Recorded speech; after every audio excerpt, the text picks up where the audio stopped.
Is Manuela Corte from On Topic. We're going to speak about sensors, semantic access to time series data. Manuela, welcome. The floor is yours.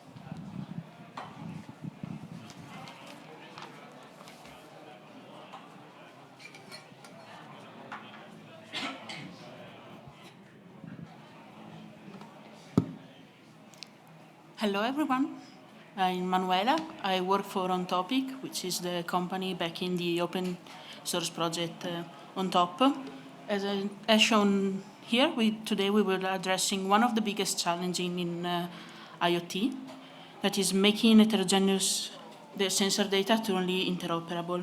We're doing this in this example by combining TD engines, which is a high-performance time series database, with on top semantic access layer, using the SAS ontology as our shared vocabulary. Nowadays, IoT is generating massive amount of data from smart homes to industrial sensors, and this is already a very big challenge to handle. However, there is another more fundamental challenge, and that is the sensor from different vendors use different formats, different schemas, and different conventions between them. This means that if you have a temperature sensor from vendor A that stores data one way and a temperature sensor from vendor B, they store data in completely different ways, and they both require custom code in order to integrate them.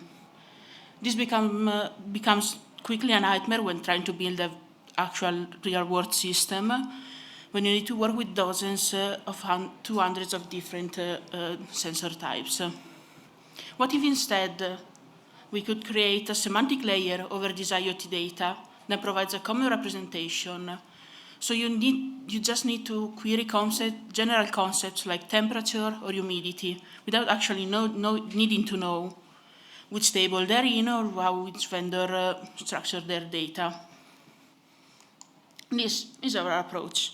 So on the left, you can see the user that wants to query some kind of sensor data. In the middle, we have our actual system. So we have the ontology, which we will talk about later, but basically works as a shared vocabulary. And the mappings. We connect this vocabulary with the actual database table.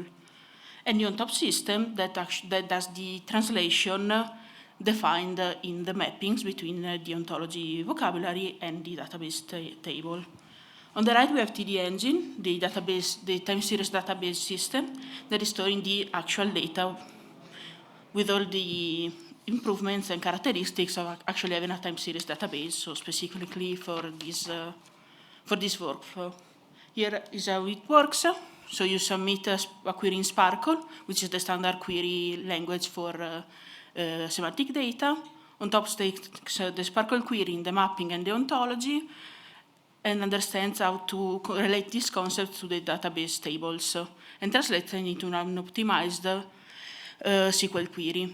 This SQL query is then ran on the TD engine. You get the result back, and the result translated back into the ontology vocabulary. The best part of this is that the user never really needs to know anything about the table names, column names, database structure, the query database concepts, and it just works, regardless of whether the data comes from a single sensor or 50 different types of systems. And crucially, another important aspect is that data stays where it is. This is a virtual approach. There is no data duplication, no ETL pipelines, and the data is always fresh, because the query is ran directly on the database. This is extremely important on sensor systems where data is updated very, very frequently. We will now talk a bit about TD Engine, which is a fast open source time series database designed specifically for IoT. They have a pretty unique approach, which is a one table per device approach. So each sensor writes to his own table. This means that there are log-free writes, since only one actual sensor is writing on each table. And this means very fast operations. But now that we have one table per sensor, we also have to manage basically thousands of tables. This is where the concept of a super table comes in.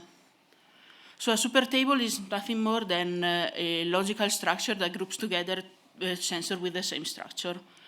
So for example, here we have the indoor sensor and the outdoor sensors, and they're grouping together the tables that you see at the bottom. So room 101, room 102 for the indoor sensor, and the roof and parking weather station for the outdoor sensors.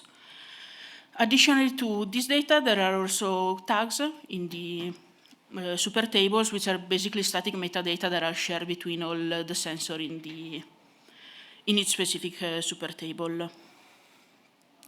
See that the temperature and humidity columns are shared between the two tables.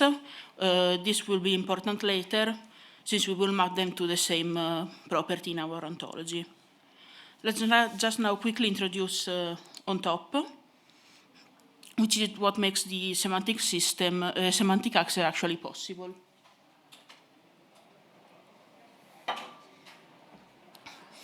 Okay, so on top core function is Sparkle to SQL translation. So you write semantic queries in Sparkle, and on top translates them to SQL using the concepts defined in the mapping. You can see this in the diagram. Here you can see some lines between the tables and the concepts in the ontology. For example, if you follow this blue line, you can see that the CO2 particles are mapped to the CO2 property in our ontology. More interesting, you have these green solid arrows, for example, the one to temperature, and you can see they map to the temperature column in both tables. So that means that when you actually create the final query, you just query the temperature property. You don't actually know that underneath there are two separate tables with the information about the property. And this is similar to also what is done to the humidity property. Okay, so at the bottom we can see that there is the ontology, and we will talk a bit more about which ontology is used, which is the SOSA ontology, the sensor observation, sample, and actuator ontology, which is also a W3C open standard. The use of ontology matters for two main reasons. The first one is interoperability. So if a system speaks SOSA, it can integrate with the countless other systems that are also SOSA-based. And second is that SOSA doesn't just capture the raw value of the measurement, but the entire concept. We can see it in the schema. Here is just a subset of properties and classes from SOSA that we actually care about in this example. So the main one is the observation, which has a lot of added context. It doesn't just capture a number, it captures which kind of property it observes, by which sensor it is made, by which feature of interest. It is basically the location in our example. You can also see that there are these yellow boxes. These instead are not from the SOSA instead, but you can actually add other concepts to the ontology if there's something that is specific to your use case. So in our case, from the databases, we had the indoor sensor and outdoor sensor, and we can see this reflected in other two concepts that we added. We now put the pieces together, and this is a Sparkle query. And that is asking basically to find all the humidity properties with humidity measurements with greater than 46%. So you can see it.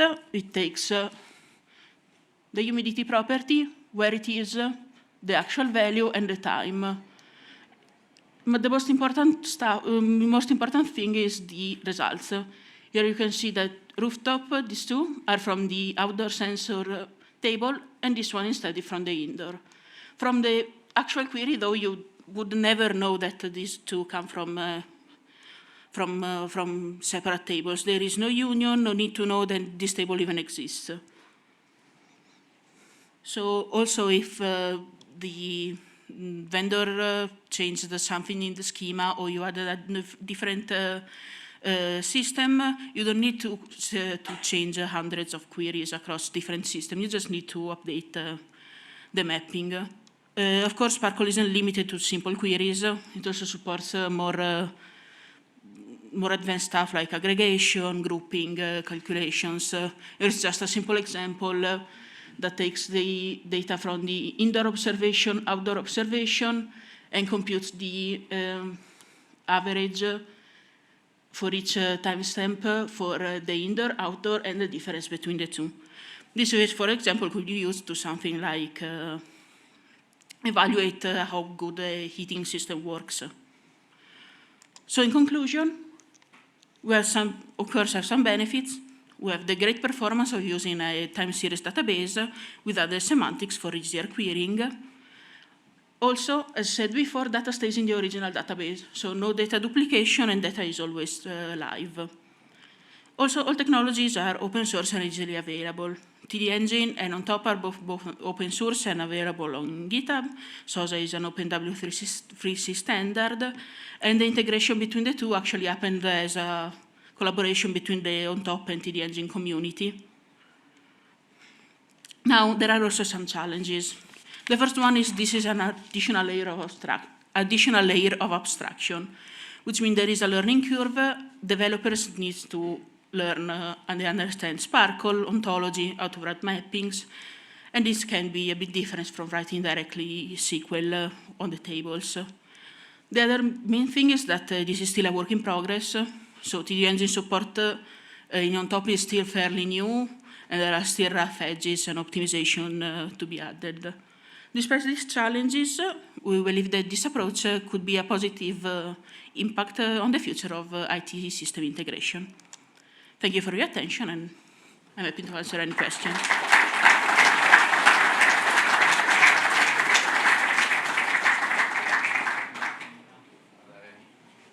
Are there any questions?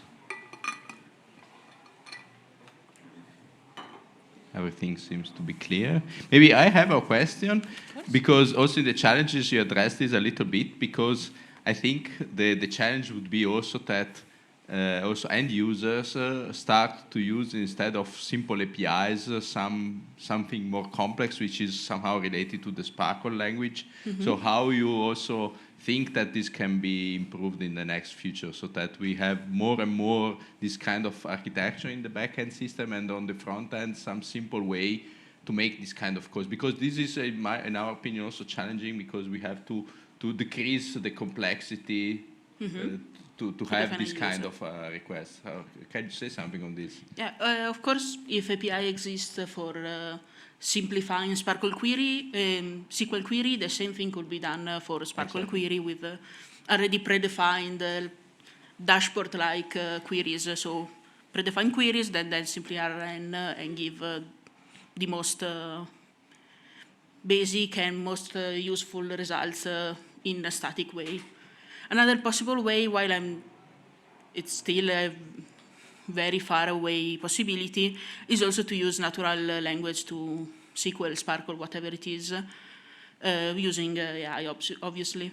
Yes, this will be also very interesting, for example, for future research and development, because I think this would be also very nice to have this kind of models connected with this kind of architecture. Yeah, Sparkle is also, from some papers, seems to be better than SQL for this kind of stuff, imagine, yeah. Because you have the obviously added context of the ontology. Yes, exactly.